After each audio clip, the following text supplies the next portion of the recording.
Welcome to Retrained Search, the podcast, where we lift the lid on what it's really like to work retained, discuss the stories we've gathered along the way, and give you all a peek behind the scenes of our amazing community and how they're getting ahead. Hey guys, how are we doing? Hey, we're good. Yeah, how are you? Yeah, I'm doing all right, thank you. Yeah, not too bad. Back from a week away in New York, so just trying to catch up and figure out what time zone I'm in, basically. So yeah, I'm doing all right. Did you enjoy New York? Yeah, I did. It's very busy. It's got an interesting smell to it. Let's put it that way. Do you know it's mad because I've never done it. I went to New York on a school ski trip when I was probably like 15. That's a really odd place to go skiing. So we flew to New York, and then we had like 2 nights in New York. Well, I'll say New York. I think we stayed in like some hostel in New Jersey or something, and had to get a bus into New York every day. And then we went up to a place called Vermont, which is in Stowe, and skied there for a few days. And I remember being dead underwhelmed.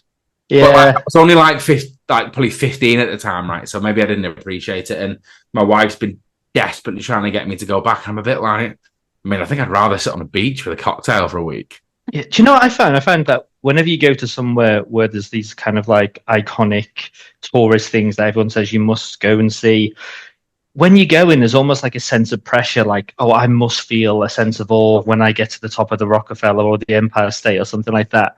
And then you get there and you're like, yeah, it's nice, but I'm almost trying to force. There's almost pressure. Yeah. I found the same with the Burj in Dubai. It's like, I'm just really high up. Nice view, pretty warm. Yeah, it's just really high. It's not even a view. It's just it's just really, really high. Desert. What were you doing? Was it tourist trip or were you working? Yeah. Well, the temptation was to try and mix in a bit of work, but actually it was my mum's 60th a few years ago, and we kind of all clubbed together and said we'll take you to New York, and it basically took 2 years for us to actually get it organized. So yeah, it was all pleasure. 30,000 steps a day, which was great, and it probably counteracted the ridiculous amount of food that I ate, but I kind of came back ready and raring to go and kind of desperate to get back into it, really. So it was a nice break, but it's doesn't quite be a beach holiday. You're not selling it to me, Josh. I know we ate a ridiculous amount of food and did 30,000 steps a day to counteract it. My view of a holiday is like eat ridiculous amounts of food and do 30 steps a day.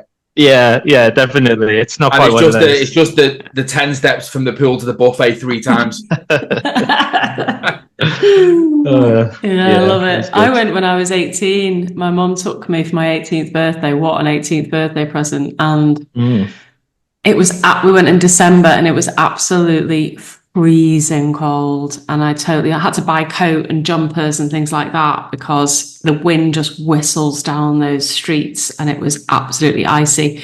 And I'm the same. I was like a bit like, I've seen all the iconic places you see so much so frequently on social media and in other people's pictures, that when you get there you feel like you've been there before or you've done it already almost, and you struggle to find that sense of amazement. I'm with you. And we haven't seen each other for ages, actually. I feel like I might not have seen you since Parma. No, I don't think you have, actually. Yeah, it's been a busy kind of few months, which is obviously really good in our game, being busy. But it has been a while. Yeah, what have you been up to? What's going on? Have you been busy with work? Yeah, so I think, and I say this kind of recognizing it's definitely not the case across all sectors, but we focus on energy and infrastructure, and I'd say probably 75% of that work that we do is within the energy side.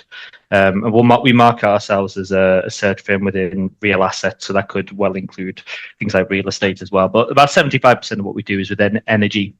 And I found that it's just a very buoyant market for us. There's a lot of kind of private capital coming into the sector, and a lot of kind of really tough, tricky challenges to solve, and really not a lot of people who can do some of the very specific things that need doing, which is obviously, kind of all the ingredients for businesses needing a really kind of plugged in search firm, I'd say, into the industry. You can actually not only understand Well, exactly. Yeah. No pun intended. He's done this before. Do you know what? I'm going to remember that one for the next pitch meeting. But so that's been good. So actually, we've been quite close to a few businesses who have either made acquisitions recently or are going through kind of strategic value creation planning processes for the next 5 years. And yeah, it's been really interesting to kind of see how. I mean, get a view behind the scenes to something which we don't really often get that much insight. Certainly, whenever I worked, I'm sure we'll talk about it later, on a contingent basis. You're an arm's length supplier, aren't you? And you kind of you get a vacancy, and you kind of know why it's there, but that's about it. But the more you get embedded with these businesses, and that's really how we have built what we have so far, is really getting deep with the clients that we have. And it's a cliche to say they trust you like a strategic partner. But when you do actually have that relationship, it's amazing the level of openness that they have, and the things that you understand about their business, which you wouldn't get in any other way. So that's been good. We've also got quite a kind of a busier kind of interim kind of practice kind of starting, which nice. It's been nice as well, and it comes with different types of complexities, and it's all kind of the majority of kind of executive interim, either doing transformation projects or maybe people reporting into those interims who've gone in to again support them in doing that. So yeah, it's just trying to help where we can, and I've kind of I guess we found ourselves probably the last few months in a situation where because we have some of those relationships and they trust us from kind of a capability perspective, we'll be asked, can you do this? And we're always upfront in that, well, actually we haven't done that before. And it's kind of like, you might not have done it before, but we know that you can, we know that you'll figure it out and you'll be able to do it. So that's been an interesting learning curve, actually being able to explore different functions and different roles that maybe, we haven't got a massive track record in doing already, but because we've got that relationship of trust, the clients are willing to say, yeah, but we know you and you get us. So we know that you'll sell as well and you'll be able to find us what we need. So yeah, it's been pretty good. That's incredible. That's so exciting. And yeah, I mean, I love being a part of your journey, Josh. As you know, we follow it and love seeing you fly with what you're doing. And one of the things that prompted us to invite you to come and talk to us today was something quite significant that happened recently that I felt, certainly reading it for me, felt like a bit of a landmark moment. And you mentioned earlier, talking back and harking back to the Contingent days. I wanted to share you and a bit of your story with the audience so that they can see and understand that the journey that you've been on is possible, and the difference in business, your career, your path, your future and lifestyle and well-being, the difference that it makes on everything. And that moment you shared really kindly with the community that you're obviously a part of. And I'm going to read it out if it's okay. Is that all right with you if I read that out to the audience? So those at home listening, the post was first time beating a Shrek. Now, I said when I shared it with a group that I was coaching the other day, I'm not sure that when we first started working together that either of us were that familiar even with that acronym, never mind beating them. And it says, a couple of weeks ago, I won a CFO search going up against two others, just found out one of the others was Russell Reynolds, which means it's the first time I've beaten a Shrek firm. You go on to say, a year ago, I'd have struggled to see how a tiny business like ours would beat one of the big firms, and yet here we are. You're very kind to say the group's been invaluable to the journey, and you big us up, which is really cool. But tell us a little bit about that, because a lot of people aren't familiar with playing in that territory, and that's all new to them. What was that experience like? What kind of process did you have to go through? And what do you think stood apart? Why were you chosen? Yeah, I mean, it's very much kind of something which I guess before kind of a year and a half ago, maybe was quite new to me as well. And I think always having the perception of, you've got these big multinational executive search firms who, throw around names like Google and Microsoft and all these other people as the clients, and you think, all right, well, they're up there and I'm down here, and if ever we should meet in the middle, I don't really think I'm going to win anything, but we'll see if we ever end up in that situation.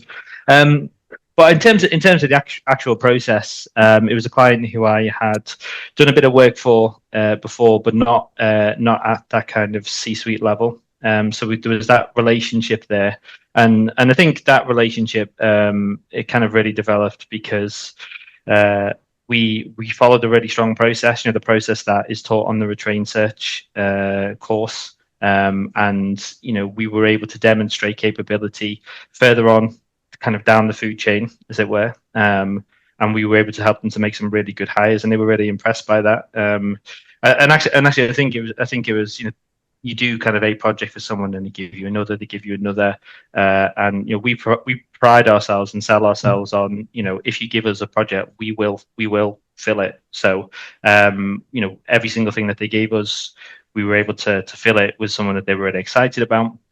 So when it came to kind of doing the CFO search, or the need came up,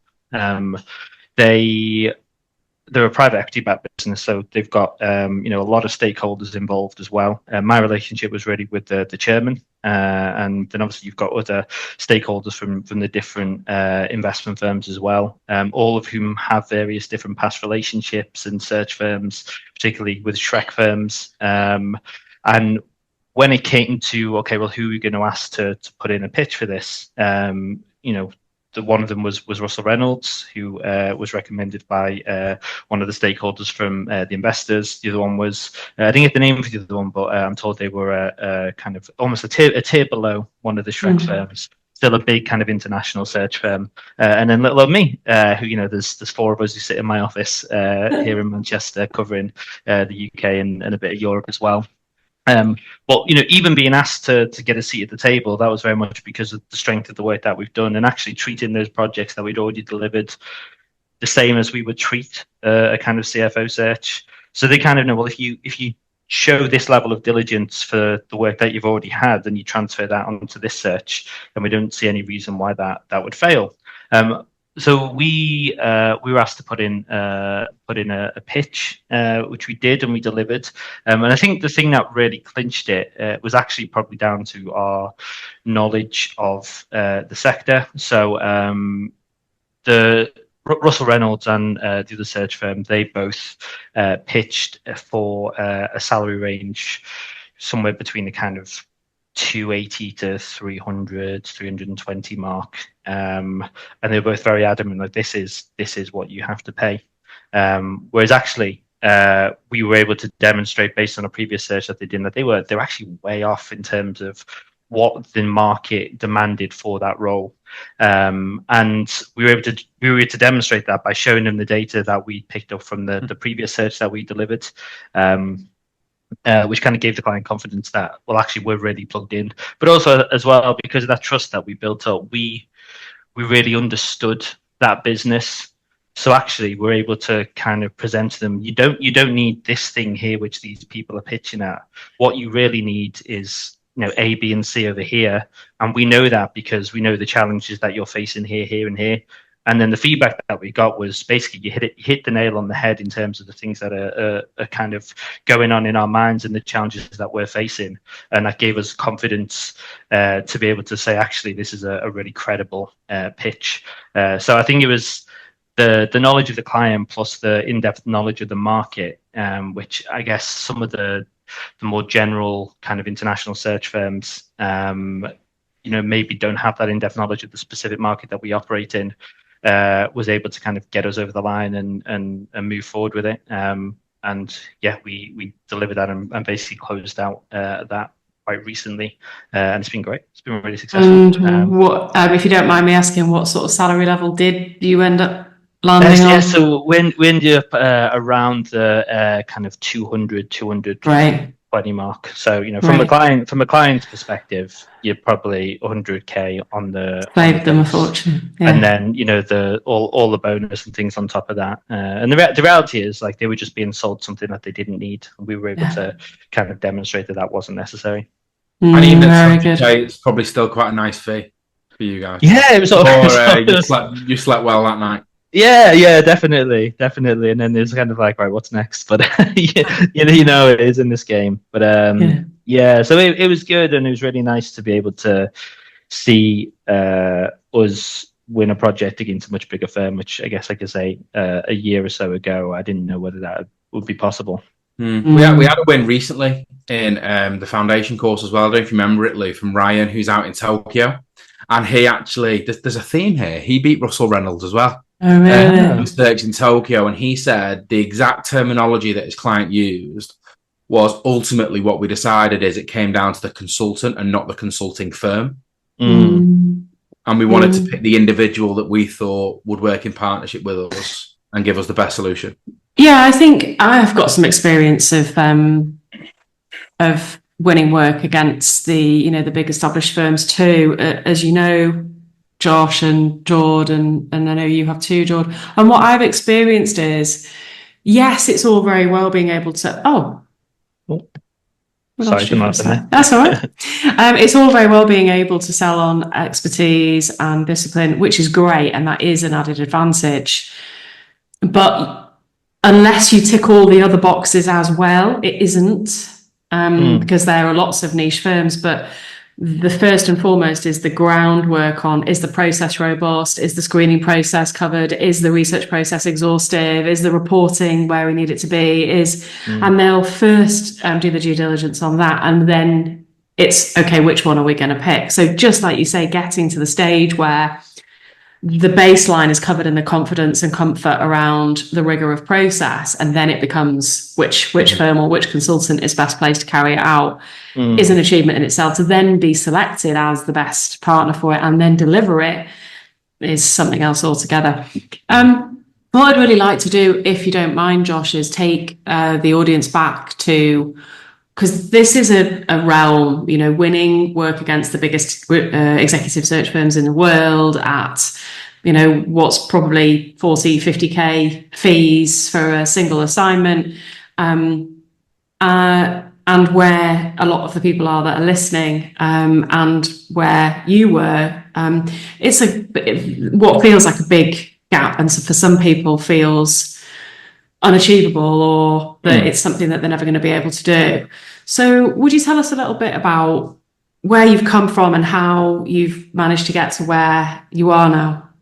Yeah, absolutely. So, I mean, I would say on a good year, I was a very average contingent recruiter. And I was on a good year. I'd actually say I was probably quite a lazy contingent recruiter who didn't get very good training coming into the industry. I'd say really I was more of an account manager. So just to go back to kind of the start. So I came in, worked for one of the Adecco subsidiaries on a grad scheme, and was started off on a contract desk doing aerospace clients for sites for businesses like Honeywell. And then I moved within the same company onto a permanent desk, and would broadly do engineering. And engineering in a very broad term. The business weren't necessarily keen on us specialising in a certain area because they got a fair bit of inbound kind of call-ins. So they wanted people to be relatively flexible around that. And I worked there for a few years, ended up moving to another consultancy. And I think the thing that probably ties that together was not really having the confidence to go in and to sell a service, because I didn't know really what the service was that I was actually selling to clients. And it was very much like, I'll ring someone up and, I can help you find people to work for you. All right, well, so can the 50 other people who've rung me this week. I'm really not having a strong understanding of, well, what does a good hiring process look like, and how can I be assured that I'm going to get to the outcome that I want to get to? Hello, everyone. We are interrupting this podcast recording to bring you some very exciting news. Yes, we are. This happens once a year at most. And in November, we are really excited to announce we are bringing back our Black Friday discount. There are going to be 30 places offering a huge 30% discount for the Retrained search course. If you've been considering moving to Retained, if you've been considering doing our training, this is the time. Places are limited, only 30. So get to our website, book a call, and quote Black Friday on that call to receive the discount on one of those coveted places. Speak to you soon. Can't wait. We'll see you there. So I spent a kind of 3 or 4 years working for those two companies, and then I did pivot slightly. So I ended up working for a really small business who were contingent but very, very niche within building services, within mechanical electrical engineering in the UK. And I worked with a husband and wife, and there were 4 of us who basically ran our own businesses underneath their businesses and worked on a commission-only basis. But the benefit of that was they were extremely kind of niche in that building services arena. Everybody knew who they were. They had terms basically with the majority of businesses who were out there. So that meant largely it was we can go and find candidates, and we always know that we've got clients to take those different businesses to. But if I'm honest, if I did 150 in a year as a contingent recruiter, it's probably a good year. And yeah, I think I really started to lose confidence. And I was kind of at a point where I was like, okay, well, everyone tells me there's loads of good money that you can make in recruitment. But for some reason, I'm not seeing it. Have I not had the right training? Have I, is it me? Am I just not very good at what I'm doing? And then it was around the time of COVID, around 2020. And I was like, well, I'm working on a commission-only basis. Some of that's going to someone else. Actually, the thing that I really want to do long-term is I want to work within kind of the energy and infrastructure sector, because that's what really interests me. And if I'm going to do that, I might as well go and do that kind of setting up on my own. And actually, I might as well make a bit of a clean break and try and do it a bit differently, and ideally look into what it would look like to do some alternative payment models. And that's probably when I came across Retrained. So I think I first did it in May 2021. And at the start, I kind of, because you guys are very good at advertising, I saw a lot of your kind of LinkedIn advertising. I was like, oh, that looks kind Just to confirm, Josh, me and Lou are not very good at advertising. Sarah and the marketing team are very good at advertising. Sarah and the marketing team are very good at advertising. And I saw a lot of your stuff on LinkedIn. I was like, oh, that looks like kind of what I need, but something inside me, I guess I didn't push the button for a while, until eventually I was like, you know what, like I need to make a change here. And then I went on the Retrained course, and then I think within 6 weeks I won my first Retrained project, and I was like, right, I've obviously got to deliver it now. But then I went through that, and I went through the process that was taught on the course, and I was like, oh, this actually works. Like theoretically, it sounds great, but when you do it, it works, and the client loved it. And then I ended up getting kind of really embedded in that business, and more work coming. And I think probably one of the themes of maybe my career is that my real strengths lie in when I've kind of got a client on the hook. I'm really good at like expanding into other areas of the business, and we build really strong relationships, and we grow and develop. I think even now, some of the areas that I can improve in are starting those relationships off from cold, which, is probably a battle for a lot of people. But I think through realizing that there is actually something that we can sell to clients, which does actually give them an outcome that they want, rather than me going and saying how great I am, and because of that, I can find you people. When you're able to kind of lift up the hood and show clients, well, this is how it works. This is the goal that you want to get to. Here's how we've achieved it, and here's some great examples of how we've done similar things for other businesses who have achieved what you're looking to achieve. They just have so much more confidence in your offering. And yeah, because of that, I think I'm much more confident going into kind of pitches and saying, no, we can do this for you, and we can get you the outcome that you want, because ultimately I've got a process that I know does deliver pretty much 100% of the time, providing you do all the things that you're supposed to do. And how, thank you, Josh. I mean, it's been an absolute joy to see your journey and continue to be a part of it. For those listening, how many changes have you had to make, and what further work have you had to do since then to make it fit for the next level of work for the C-suite that you're now operating at? Yeah. So I think, when I started doing retained work, it was largely kind of at that kind of mid to senior level, maybe up to the kind of 100k mark, but then that was kind of where it's at. And I think at that level, people want to see CVs. They want to see. They don't want to see CVs as in, I'm just going to send you a load of CVs. They want to see a good short list of people. They want to see kind of a bit of a summary on each, and they want to know that you've gone and done the work in order to be able to recommend. But beyond that, they don't typically get too much scrutiny from further off from their bosses. So maybe the clients that I'd be working with, they're a head of a department or a business unit director, and actually the decision lies with them. I think the thing that I found moving up to a more senior level, and either you're making hires that report into a CEO, or actually there's then investor involvement, is the demand for good reporting becomes really, really key. Because if I'm helping a CEO make a hire, I not only have to kind of justify it in his mind, he then has to go and justify his decision to his investors, and he needs to be able to show that actually the due diligence has been done in order for him to make a decision. So ultimately, it's just about taking as much risk away as you can from your hiring manager, which in my case at the moment is often kind of the CEO. Because if you can remove the risk, and they feel really comfortable in making a decision based on the market reports that you've given them, based on the really solid referencing process that you've demonstrated, based on the psychometric profiling processes that we go through, you constantly give them all this data, and they say, yes, this person, yes, that's another tick, yes, that's another tick. And really kind of get to the end of the process, and it's almost like, well, I can't not hire this person because they've just ticked all the boxes along the way. So yeah, I think the reporting side of things has been kind of really key. And also, there's just a different level of understanding that you need to have around how those internal relationships work within a business. Because I didn't get as much exposure to that working further down. But when you start working at a C level,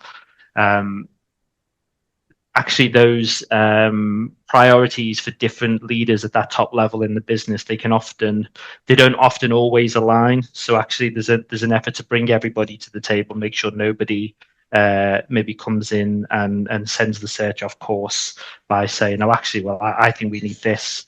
And just the importance of, I didn't always do it. I know you'll probably tell me afterwards, but when we first started, I didn't always make sure all the stakeholders were involved in the kind of kickoff calls, and that caused a few problems. So now it's something that we always do. Everyone has to be involved, because you can't afford 6 weeks down the line for someone to stick an oar in and say, oh, actually, what about this? And then everything that you've done is just. I remember me and Lou doing a search a couple of years ago, and you'd get a phone call off a different member of the board at 10 a.m. saying one thing, and then you get a call off a different member at 1 p.m. saying, you haven't spoke to anyone else on the board, have you? Because I think it was like, oh, God. It's interesting though, because if I think back to, I think I probably lost my first 3 or 4 pitches against track firms.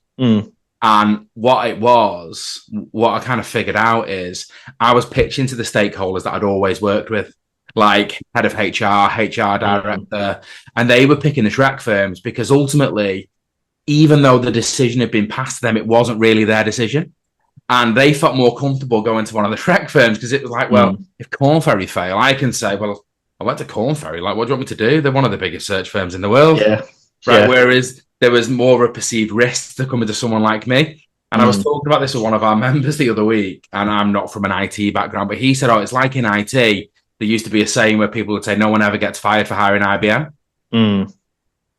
And I think it was a bit like that. And it just thought it was interesting how your relationship was with the chairman. Yeah, I think that's key, isn't it? And I think because of the reputation of some of the bigger firms, like, we don't have that. So you do have to make sure that everything kind of passes the sniff test, as it were. Because if there's any weakness in your process, and that element of doubt creeps in, it's just so much safer for a stakeholder to say, well, I'm going to go with that big search firm, because like you say, I mean, they should be able to do it. And if anyone questions my decision, I can then pass the buck and say, well, I've gone to the right people. But I think when you can kind of bridge that gap, and certainly this has been my experience, is that you can offer a level of value which is just really different to what those Shrek firms can offer. And there's a load of things that we can do as a smaller business to make it more appealing for a company to work with us. Whether it's flexibility around, I say flexibility with the fact that we bill based on milestones rather than time elapsed. So you might have paid a big search firm or a Shrek firm the entirety of the fee, and you've not seen a single candidate yet. Whereas we go commencement and then shortlist and then signed employment contract. So people actually, they feel like they're paying for something that they get in. Like, it's not just like, 100 days and not had anything and I've paid the entire fee. So you can. Gosh, if you ever want to run any of my objection handling coaching sessions, you are more than welcome. Yeah. Absolutely. And things like we can be a bit more flexible around. It would cost more money to do a project with Russell Reynolds or Corn Ferry than it would do with us, because ultimately I don't have the overheads that they have as well. So I don't need to charge whatever they charge plus all of the different add-ons. Yeah. So I can be flexible commercially, but also it's still a great deal for me. And actually, it is reflective of the value that we can offer, but we can make it more attractive for everybody. So once you kind of realize that and get into that mindset, you kind of back yourself a bit more, saying, do you know what? I think we're good for this. Like, I would choose us. And I think when you get to that element, that level where you're like, if I was pitching for this, I'd choose our pitch over that pitch. Then you're in a good place. Yeah. And I've got to ask then, versus the 150k on a good year that you were billing as a contingent recruiter, what do billings look like today? Do you mind me sharing? No, it's fine. That's fine. And it's it's probably a great advert for kind of the Retrained course, because basically it has just been on like an upward trajectory since that 2021. So I think probably did north of 200 on that first year afterwards, and then kind of 250, 300-ish, and then this year has just been much kind of a significant increase. I think I'll probably do just shy of 600 this year, which is good. Fantastic. And I can see not bad for an average contingent recruiter, Josh. Oh yeah, honestly, and that's the thing though. I realised, like, looking back, and there's probably loads of contingent recruiters who are in a similar maybe boat that I was in, is that, like, I was thinking, is it me? Like, is it me? Am I just not very good? And like, it's not you, it's the system. It's the model. It's the model. You might be fantastic at building relationships, but if you don't have the framework and the right model to actually get you in a position where you can leverage what you're good at, then you're not going to get anywhere. Whereas now I can see significant room for growth, and I'd say I'm probably like 60% capacity at the moment. So I can already see, if I want to, and if I sharpen up some more of my business development tools a bit as well, where that growth can be, even for me. And now my brother works for me now. There's kind of 4 of us in the office, and I can then look at, well, actually I've got a business here that we can grow, And one of the big selling points of doing anything retained versus contingent is there is that level of predictability. I know what my revenue is going to be. I was doing some forecasting before. I know what we're going to bring in, guaranteed, between now and I think we finished it up till March next year. So I know what the next 6 months is going to look like. So if I want to make a hire, I've got like figures that I know I'm going to be able to relate to that. Whereas I was doing it contingently, I know half of it would drop out, the other half would be delayed or pushed back. So it's made a massive difference. I really relate to that, because I was that average contingent recruiter as well. I was like anywhere about the same billings, actually. Anywhere between 100 and 200k was like a typical year for me. And I remember thinking the exact same thing. And now, having been on this journey and seen loads and loads of recruiters make that journey to Retained, actually I look back and think some of the best contingent recruiters I know, I don't think they could do Retained. Some of them. Like, I mean, they could, but what I mean is some people are really well matched to contingent recruitment. If they make loads of money from it, they enjoy it, keep doing it. And actually, some people, the analogy I come to is it's like having a Formula One driver, a rally car driver, a motorbike driver, the best ones in the world. If you ask them all to swap cars, they probably wouldn't know where to start. Absolutely. And I know some unbelievable contingent recruiters who I would say, in a lot of senses, in that, particularly in that model, so much better than I am. Like absolute animals who like will just go, and you're like, man, like It's a good description. yeah, just animals. Yeah. But at the same time, people who are absolute animals, but actually, I know they could earn more money doing it this way. Yeah. Because you get a different level of access. Obviously, your fees go up. Correct. Yeah. But one, they're very good at what they do, so they're and they're earning really good money doing it as well. And I think the big shift for me is I'm not averse to sitting there doing a really well written market report, kind of really think some people don't want to do that side of stuff. And again, there's absolutely nothing wrong with that. Some people are really keen to get into searches where that's the expectation.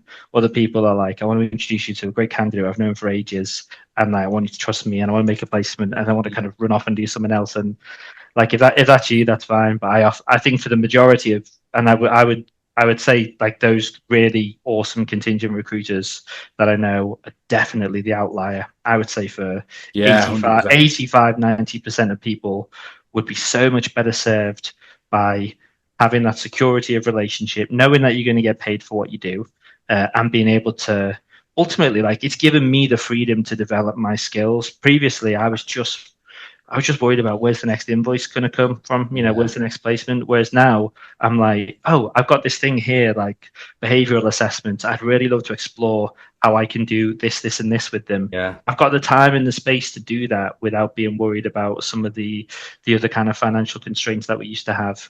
And then I can then think, well, how am I going to turn that into an offering for a client? Yeah. So it's, the personal growth that you get when you have that level of security as well. Is massive. It's lovely. Yeah. So what? Black or white, doesn't it? So I had a really good call with someone that's looking to join us in Australia a couple of days ago. Business owner, contingent recruiter, bills $1 million a year contingently. Loves it. Said I can't think of anything worse than having to get into the weeds of process like I'd need to with Retained. But there is a huge opportunity for my business, so I'm going to stay over here and do the contingent stuff when that's right. And I'm going to get the team who do want to do that stuff. I'm going to upskill them to do that stuff. So when that's right, we can offer that as well. To be. Yeah. There's no right or wrong way of doing that, is there? So, I mean, what this has opened up a whole different way of working for you, Josh, and a future that probably wasn't there before. What's the future for? What's the future for you, for Sonder Metric? What does it look like? What are you thinking? Where would you like to go? So that's a really good question, because I've kind of been wrestling with this a little bit recently. Is like, do we become a really, really profitable kind of micro business of maybe 4, 5, 6 people, but like because we can be very profitable with this model, we stay small and a bit agile and be really profitable? Or do I want I don't want the challenge of, actually I want to grow that business, and I want to invest in the right people, and I want to train them up to do X, Y, and Z. I think the best thing is that it's genuinely both on the table. There are options, and actually I can choose which path we want to go down, whereas previously I didn't have the option of choosing. I think the big thing for me now is probably expanding geographies, looking certainly to grow more in Europe. I think America's probably somewhere on the horizon. But I want to hire people that I like working with, that I know will do a really good job, and I kind of want to give the people who come and work for our business the option to have a really good life, because having seen like both sides of it, and like the stresses that come with being a contingent recruiter, and then actually seeing the certainty that comes with the other side. You don't have to be working 70 hours a week in recruitment in order to make good money, provide for your family, provide for yourself. As long as you've got good processes and the ability to build good client relationships, people want to come back. And you can kind of, you can work hard, but you can also have a good work-life balance as well. So I kind of want to provide that environment for anybody who comes in. So yeah, growth in some senses, just trying to figure out exactly what it looks like. Exciting to have options. Are you still recruiting at the moment, Josh? As in for us, or? Yeah. I'm open to it. If someone great came along and said, this is what I do, and here's how I could add some value, then great. Yeah. Well, I mean, we've got capacity to recruit, and just trying to decide whether you start hiring people and you think, I really need to improve my ability to be a really good manager. Like, if actually someone comes in, I want to be able to make them think, actually, yeah, we've got great direction. We know where we're going. The strategy's on point. We're kind of there, but we're still getting there. So yeah, I'll help you with that. Don't worry about that. Yeah, for sure. I'll help you with that. I've been doing lots of work on that with some of the other members of the mastermind, so we can work on that. Yeah. And how can people get hold of you? Some people will listen to this and be interested in your business for all sorts of reasons. Would you mind if people reached out to you because they're interested in working with you, or for whatever reason? How can they reach you, Josh? Yeah. So I'm on LinkedIn, and very happy, in the notes for this for that to be shared as well. Great. My phone number's all over on LinkedIn. All the usual stuff. Recruiters are normally the easiest people in the world to get hold of because they plaster their contact details everywhere. Exactly. If anyone wants to reach out and talk, and I'm happy to share anything that's been helpful. Thank you. We've been joined by Josh Foulkes from Sonder Metric, and it's been an absolute joy to catch up with you. I'm so excited about the future. Thank you ever so much for joining us. Thanks for having me. We're going to be seeing you in London, Josh? Yeah, that's the plan. Yay! Yeah. So if anyone's interested in joining us for our next in-person mastermind event, it's on the 9th and 10th of December in Richmond. Just drop me a note on LinkedIn and I'll tell you all about it. Thank you. Well, that's another episode of Retrained Search, the podcast in the bag. Thanks for listening to our wild tales, LinkedIn controversies, and our top tips on how to sell and deliver retained search. Get involved in our next episode. Send in your questions and share your experiences with us by emailing podcast@retrainedsearch.com. And don't be shy. Connect with us on LinkedIn and come and say hi. We don't bite. Unless you're a Shrek firm, that is. We want to say a special thank you to our Retrained members for sharing what's working for them right now and innovating new ways to grow and evolve. It's an incredible community. If you're wondering what exactly we mean when we mention our communities, well, we have two separate programs. Our Search Foundations program is for recruiters who want to learn how to sell and deliver retained search solutions consistently. And we have our Search Mastery program. That's for business leaders or owners already at 50% retained or more and looking to scale and grow and structure their search firm. We cap memberships to these programs to protect the integrity of the community. If you want access, just talk to us. Okay, thanks for listening. We'll be back very soon with another episode of Retrained Search, the podcast.